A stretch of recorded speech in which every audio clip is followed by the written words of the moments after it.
Bang Noem.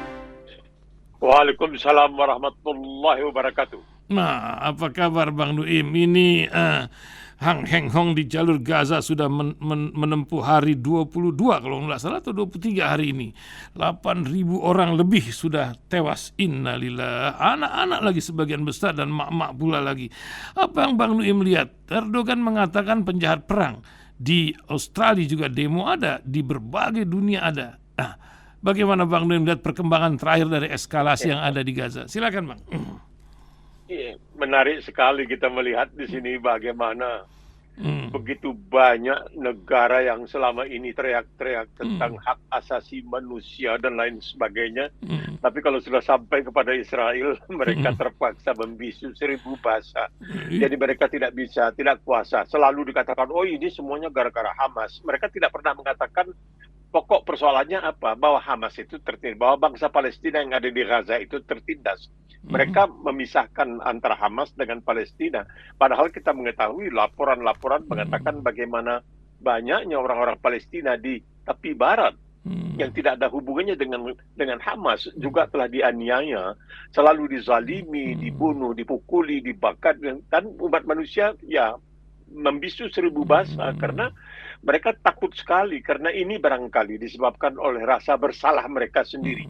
Karena begitu lama, ribuan tahun mereka telah melakukan kezaliman yang sangat luar biasa terhadap bangsa Yahudi di luar batas-batas kemanusiaan. Jadi kalau misalnya kita lihat di Inggris saja, itu salah seorang barangkali pujangga yang terhebatlah menurut penilaian saya di dunia itu, yaitu William Shakespeare dalam salah satu karyanya The Merchant of Venice, saudagar dari Venesia, mencitrakan Shylock, ya, itu seorang Yahudi itu begitu jeleknya, dan itu merupakan pancaran dari pandangan mereka sendiri, sehingga dikatakan tidak bisa dan tidak mampu dan tidak berani mereka untuk sekali-kali menyalahkan Israel. Bahkan mereka tidak takut, Yahudi di Israel tidak takut.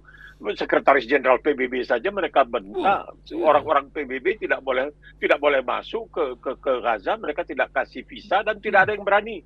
Ya, tidak ada yang berani menyerukan. Ini sama seperti yang terjadi ketika mereka melawan Hezbollah, ya. Pada awalnya tidak mau menyerukan supaya ada perdamaian atau gencatan senjata, sampai akhirnya mereka melihat bahwa Israel mungkin akan kewalahan menghadapi Hezbollah. Mereka buru-buru mengatakan, jangan memberikan kesan bahwa kamu bisa dikalahkan oleh Hezbollah. Maka sekarang berhentikan saja gencatan senjata dan lain sebagainya. Ini yang sekarang terjadi.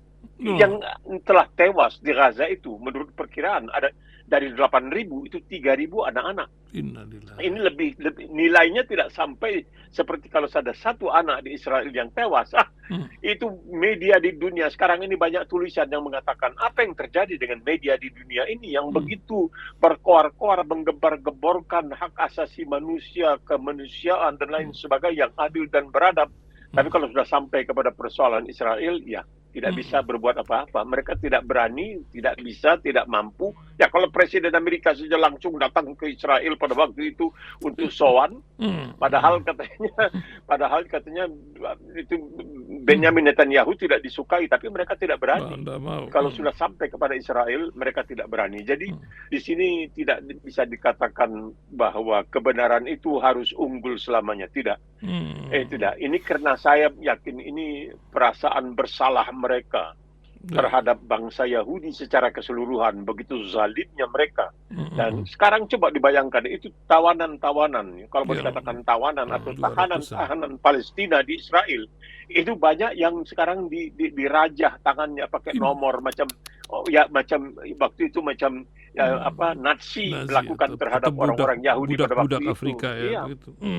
Mereka terutama seperti Nazi melakukan kepada orang Yahudi, sekarang mereka melakukan kepada orang-orang Palestina. Coba bayangkan itu. Dan di sini yang barangkali membuat seperti sudah kita katakan dan perlu diulangi lagi, bahwa padahal ketika mereka dizalimi begitu rupa, yang menawarkan penampungan dengan segala macam fasilitas yang diberikan kepada umat Yahudi pada waktu itu adalah kekuasaan Islam, seperti Khilafah Utsmaniyah. Itu sudah jelas memberikan tawaran, mengajak mereka, mari kembali ke sini, kita akan memberikan kepada kamu kebebasan untuk melakukan apa saja daya upaya. Kamu tidak akan dipaksa untuk menukar agama kamu dan lain sebagainya. Ya, tapi ya itulah balasannya air susu dibalas dengan air Air tuba. tuba. Tapi yang kita lihat adalah mental orang-orang Palestina sampai mengatakan tak perlu Anda sholat jenazah atau gaib. Kami yang sholat, Anda sudah mati. Nah, demikian yang dilanjutkan dengan statement dari Erdogan maupun Iran ketika mengatakan bahwa akan berusaha untuk mengejar sebagai penjahat perang, sementara Turki sendiri punya proyek di Mediterania. Ini menjadi sebuah dilema dan Iran nampaknya belum membuat respon terhadap garis merah yang digadang-gadang itu. Bagaimana Bang Nuim? Ini kan sejak tahun 1987 boleh dikatakan. Jadi sudah sejak lama. Memang ada upaya dari pihak Israel, terutama Benjamin Netanyahu, untuk memperkuat Hamas. Betul, untuk memperkuat Hamas. Uang tidak dibendung dan lain sebagainya terus. Karena apa? Nah, ini ada satu teori lagi yang rupanya baru beberapa waktu yang lalu ada beberapa utusan dari Irak yang datang ke Israel dan diajak berbicara. Di situ Israel menawarkan, kamu di Irak itu punya satu tempat wilayah namanya Abdad. Ini wilayah ini dikatakan kaya dengan segala macam kekayaan bumi, ya, minyak dan lain sebagainya, tapi kurang penduduk, terutama penduduk yang ahlu sunnah wal jamaah. Bagaimana kata mereka kalau kita pindahkan orang Palestina semua ke sana? Benar, mau dipindahkan orang Palestina keluar dari Palestina semuanya. Dari tepi barat, karena katanya ini untuk mengimbangi kaum Syiah yang ada di Irak, maka mereka ini ahlu sunnah.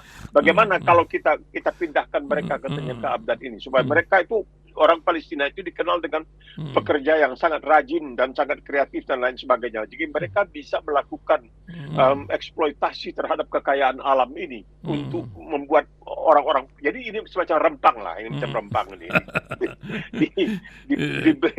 Dikeluarkan itu karena mereka dijanjikan nanti akan ada perumahan dan lain dan penampungan dan sebagainya. Jadi ini sebenarnya merupakan suatu rencana yang sangat besar yang sekarang ini terlihat dengan adanya serangan 7 Oktober itu yang tidak masuk akal.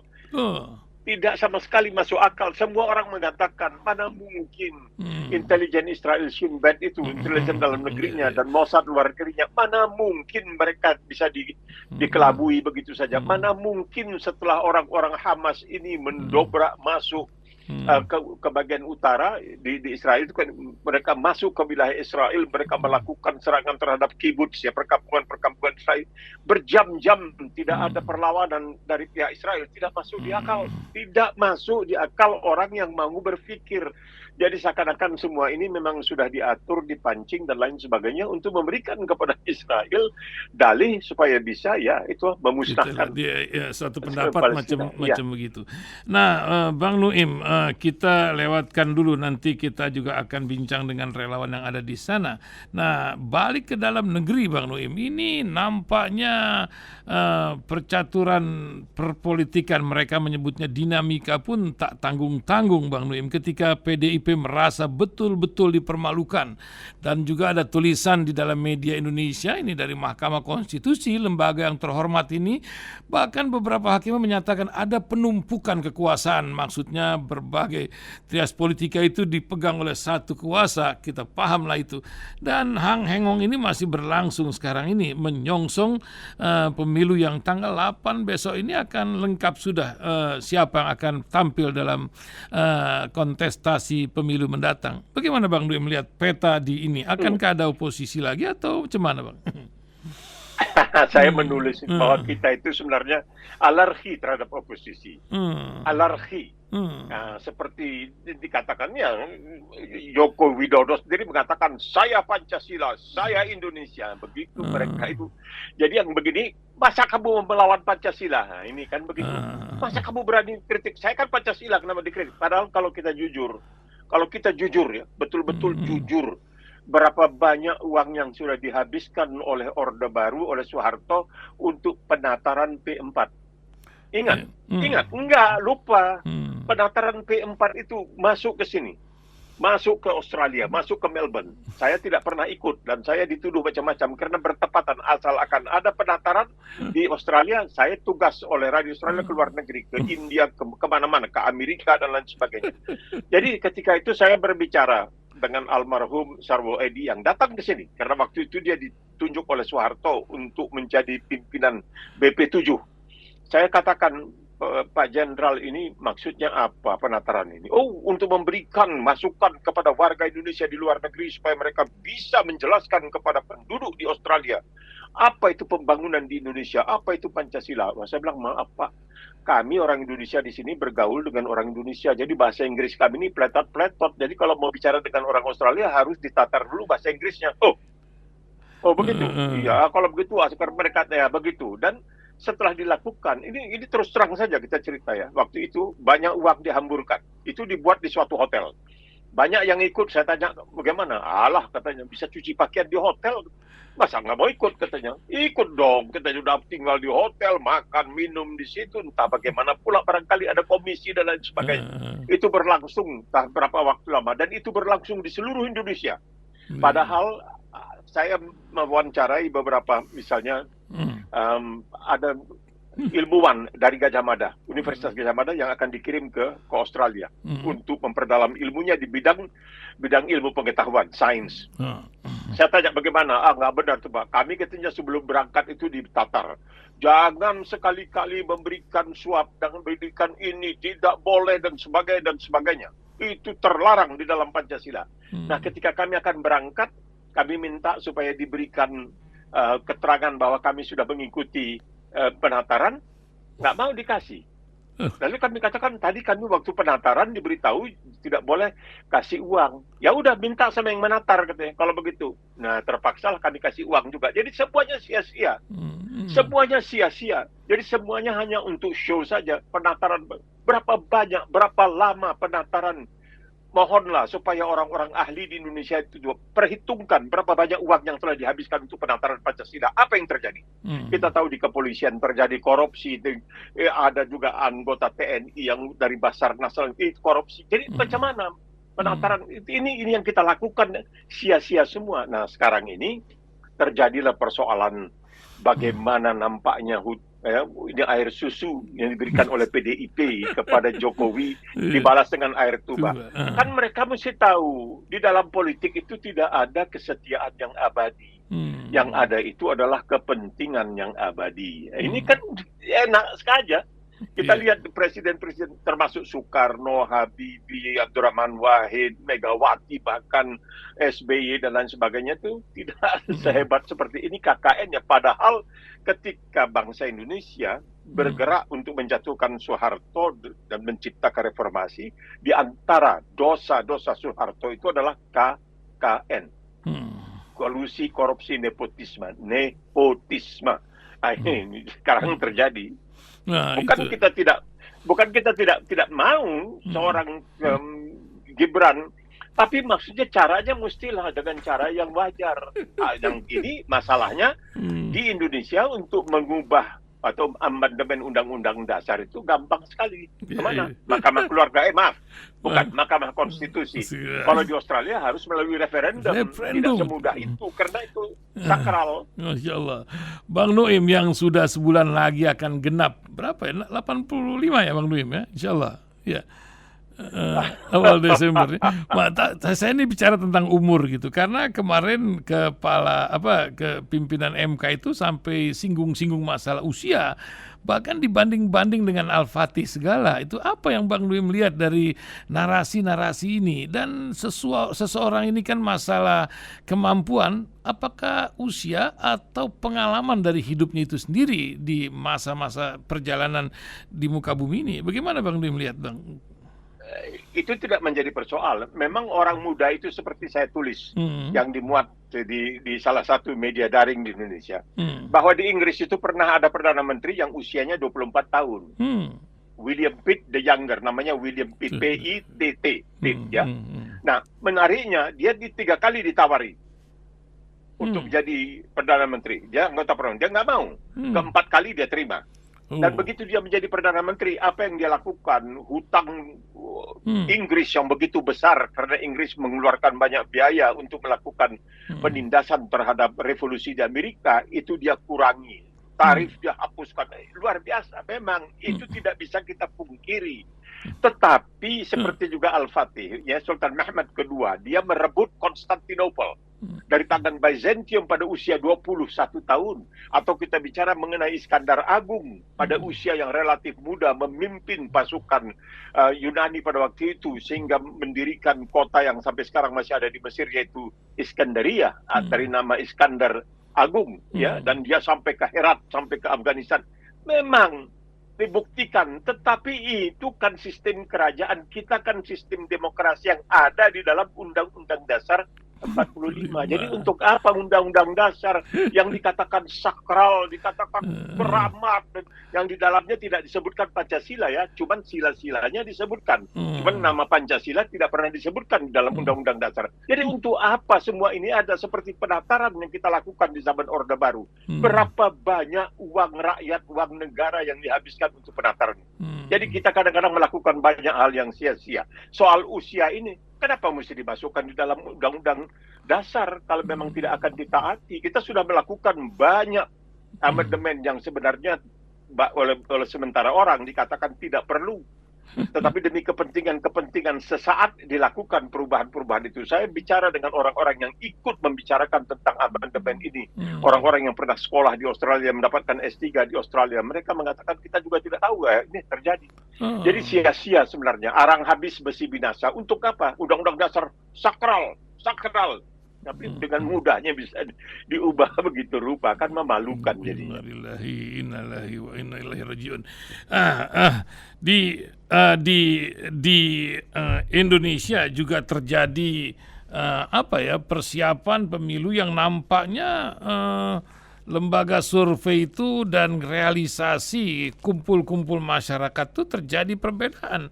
Apakah sebuah keilmiahan dari lembaga survei itu terbalik atau apa ada juga lembaga survei yang nampaknya bisa poco-poco gitu, Bang Lim? Bagaimana, Bang Lim?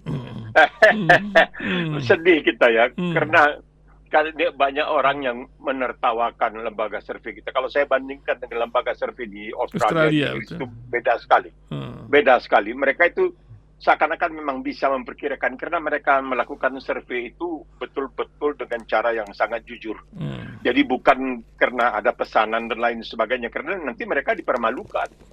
Itu terjadi. Jadi survei sekarang ini, kalau memang benar hasil-hasil lembaga survei sebagian terbesar, kita tunggu hasil survei yang dilakukan oleh EF Saifullah, ya. Insya Allah kita tunggu dalam waktu dekat mungkin akan diterbitkan. Kita tunggu bagaimana. Tapi yang lainnya itu semuanya menunjukkan bahwa yang paling hebat itu adalah pasangan Ganjar Pranowo dengan Mahfud MD dan pasangan Prabowo Subianto dengan Gibran. Sedangkan Anies, lah kalau begitu kenapa dijegal Anies kemana-mana? Logikanya di mana ini? Biarkan aja Anies tuh nggak ada pengikutnya. Ini sekarang ini ada satu yang beredar di WhatsApp. Anies seorang ibu yang seorang pengusaha kopi. Dia menceritakan bagaimana hebatnya perkembangan usaha kecil dan menengah di zaman Anies menjadi gubernur Jakarta. Dan kalau dikirim tuh kebanyakan nggak bisa dibuka karena si ibu ini dengan polos, dengan ceritakan hebat benar itu Pak Anies itu sebagai gubernur begini sehingga saya bisa, dan orang-orang yang juga punya usaha seperti kami ini diberdayakan. Jadi sebenarnya apa yang dilakukan oleh Anies itu sesuai dengan istilah zakat dalam Islam. Zakat itu, terutama di Madinah, itu zakat itu dimaksudkan orang yang mampu memberdayakan orang yang tidak mampu, supaya orang yang tidak mampu ini bisa memberdayakan orang tidak mampu lagi. Ya begitu. Zakat itu luar biasa. Memang diberikan nuansa agama, di situ dikatakan wah ini bagian. Tetapi di situ dikatakan bahwa zakat itu untuk memberdayakan yang tidak berdaya supaya dia bisa memberdayakan yang tidak berdaya. Karena seperti dikatakan kembali oleh Karen Armstrong, Al-Quranul Karim mengamanatkan kepada umat Islam untuk membentuk sebuah masyarakat yang adil dan beradab, dalam mana setiap anggotanya diperlakukan dengan hormat. Ini, jadi mau bilang apa sekarang? Mau bilang apa? Kalau dalam ajaran Islam itu, zakat itu bukan hanya soal agama, bukan ritual, tetapi ekonomi. Orang yang mampu memberdayakan yang kurang mampu, yang bisa nanti memberdayakan yang kurang mampu, dan seterusnya. Karena kesetaraan itu seperti dikatakan oleh seorang perempuan Leslie Hazelton dari Amerika yang menulis tentang Rasulullah SAW, yang dikatakan yang sangat dibenci oleh kaum jahiliyah pada waktu itu bukan soal tauhid, tapi ajaran Islam yang ingin membuat kesetaraan antara umat. Artinya semua itu mendapatkan kesetaraan dan hidup dalam keadaan yang terhormat. Itu yang tidak bisa diterima karena mereka ingin ada oligarki, ada ya kere-kere yang orang-orang yang tidak berkuasa, itu yang ingin dipertahankan terus. Ya luar biasa. Bang Nuim, kita lupa bahwa ada perang lain di dunia ini yang sedang berlangsung, Ukraina Rusia. Nampaknya ada sebuah judul dari Sindo News ini karena kalah perang dan bangkrut, lebih dari 2.000 pejabat Ukraina pilih melarikan diri ke luar negeri. Apa yang terjadi di Ukraina? Apakah Amerika lagi sibuk dengan Israelnya dan mulai terpecah pendanaannya? Atau apa yang terjadi proksi yang satu ini, Bang? Silakan, Bang. Ini hebatnya Amerika ini. Dia akan menyediakan hampir 100 miliar untuk diberikan kepada Ukraina dan juga diberikan kepada Israel. Kita tahu 2 kapal induknya sudah berangkat, tentaranya sekarang kabarnya sudah ada di Tel Aviv untuk memberikan masukan kepada dan sebagainya. 100 miliar misalnya, atau 105 miliar dolar, itu mau diberikan. Padahal menurut Departemen Pertanian di Amerika Serikat, itu tahun lalu sampai tahun ini itu ada 40 juta orang lebih di Amerika yang hidupnya Senin Kemis. Jadi ini seperti yang pernah terjadi dahulu. Waktu itu diketahui menurut suatu survei, nah ini bukan survei abal-abal ya, ini survei benaran, ada 3 juta anak-anak di Amerika yang pergi sekolah tidak diberikan sarapan oleh orang tuanya karena tidak sanggup. Jadi disediakan duit. Pada waktu itu terjadi kegaduhan antara Israel dengan Hamas. Kembali uang yang mestinya diberikan kepada anak-anak ini supaya bisa sarapan diberikan kepada Israel. Jadi yang dikatakan oleh orang kita, anak monyet di hutan dimanjakan, anak kandung disia-siakan. Ya, sampai begitu hebatnya. Jadi mereka sekarang memberikan kekurangan. Dahulu yang untuk Ukraina itu Amerika juga sudah kekurangan senjata, kekurangan peluru kendali dan lain sebagainya.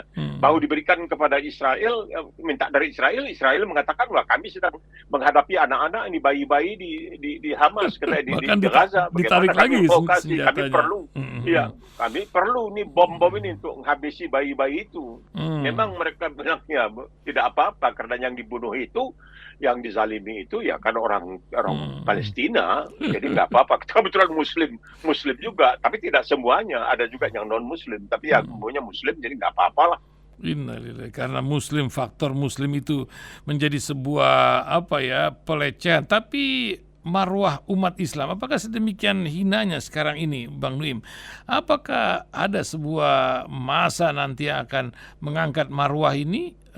Persatuankah atau perpecahan yang menyebabkan ini? Demikian Bang Nuim. Sebagai penutup bincang kita pagi ini. Silakan Bang Nuim. Ini pelajaran. Kita melihat bahwa di Palestina sendiri terjadi perpecahan antara yang namanya Al-Fatah dengan Hamas. Hamas ini berpegang antara lain pada Ikhwanul Muslimin, ajaran dan sebagainya. Fatah itu lebih, dalam tanda kutip, lebih sekuler, begitulah kira-kira. Nah, Al-Quran mengingatkan, wa'tasimu bihablillahi jami'an wa la tafarraqu. Tidak boleh kamu berpecah belah. Innamal mu'minuna ikhwah. Fa'aslihu bana akhawaikum, bahwa orang Muslim itu bersaudara, bersatukan, tidak boleh. Ini kan orang seperti Abu Mazen ini, Mahmud Abbas ini, aduh kita kasihan melihatnya ya. Sama lah seperti kita melihat Presiden Amerika yang tergopoh-gopoh jalannya, sudah susah dan lain sebagainya. Jadi kesalahan itu ada pada kita sendiri. Seperti dikatakan dalam salah satu karyanya ini, Shakespeare lagi, dia mengatakan, jangan salahkan bintang kita, artinya zodiak kita, tapi salahkan diri kita. The fall lies not in our stars, but in ourselves. Itu dalam arti bahasa Inggrisnya. Jadi adanya perpecahan ini, wa'tasimu bihablillahi jami'an, diperingatkan. Innamal mu'minun ikhwah, kamu itu bersaudara. Kenapa kamu pecah belah? Padahal kamu harus bersatu dikarenakan soal agama yang kamu pegang, yaitu agama yang disebutkan sebagai Islam, yang punya arti sangat luar biasa dan lain sebagainya. Tetapi juga diingatkan dalam kamu melakukan perjuangan itu tidak bisa serta-merta kamu menang. Kalau kita buka misalnya surat An-Nahl, surat ke-16 ya, An-Nahl, ayat pertama. Di situ Allah mengatakan, ata amrullahi fala tasta'jilu. Jadi artinya telah pasti datangnya ketetapan Allah. Jangan diragukan. Balasan itu akan datang dari Allah Subhanahu wa taala. Maka janganlah kamu meminta agar disegerakan datangnya. Maha suci Allah dan maha tinggi apa yang telah disampaikan, yang mereka persekutukan. Jadi di sini kita melihat bahwa kamu harus hati-hati dan tidak bisa disegerakan datang. Kita harus bersabar. Karena apa? Karena selalu dikatakan bahwa senjata terhebat, senjata paling ampuh Rasulullah itu adalah sabar. Sehingga dikatakan di dalam satu ayat, bisabri wassalah. Sabar dulu, baru salah. Innallaha ma'as-sabirin. Ini jadi haruslah kita tetap bersabar, terus berdoa dan berikhtiar untuk mendapatkan reza dari Allah SWT. Tapi telah pasti datangnya ketetapan Allah. Di dalam surat An-Nahl, di situ dikatakan, maka janganlah kamu meminta agar disegerakan datangnya. Itu sebenarnya ya, mau minta silakan, tapi perhatikan artinya jangan kecewa kalau tidak dipenuhi karena belum waktunya untuk dipenuhi. Yang maha mengetahui segala itu adalah Allah SWT. Yang terpenting adalah kita tidak bisa berdoa kalau kita juga melakukan hal yang bertentangan dengan apa yang diajarkan oleh Islam. Wa'tasimu bihablillahi jami'an wa la tafarraqu. Bersatulah wahai umat Islam, dimanapun kamu berada, bersatulah. Itu yang paling penting. Insya Allah. Terima kasih Bang Nuim pagi ini 30 menit menemani pendengar di seluruh jagat. Ada 28 negara ini yang mendengar kita pagi ini. Masya Allah. Alhamdulillah. Katanya mau dengar Bang Nuim juga, katanya begitu. Masya Allah. Terima kasih Bang Nuim pagi ini. Assalamualaikum warahmatullahi wabarakatuh.